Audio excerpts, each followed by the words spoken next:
Ассалаумағалейкум достар, сіздермен мен Әдәу. Достар, мен бүгін сіздерге бір шындық айтатын болам. Достар, сіздер көрген шығарсыздар мынандайларды.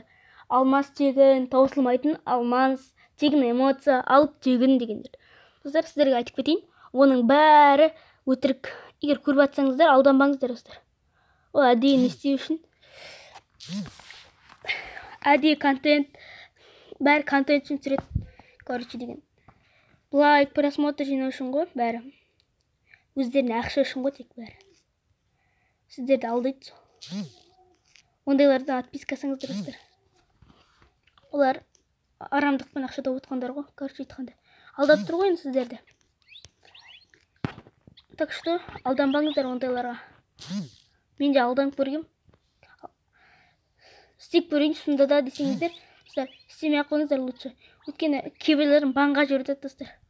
Гарена. Достар, сіздерге сол ащы шындықты айту үшін осы видеоны түсіріп жатырмын. Давайте достар, сау болыңыздар.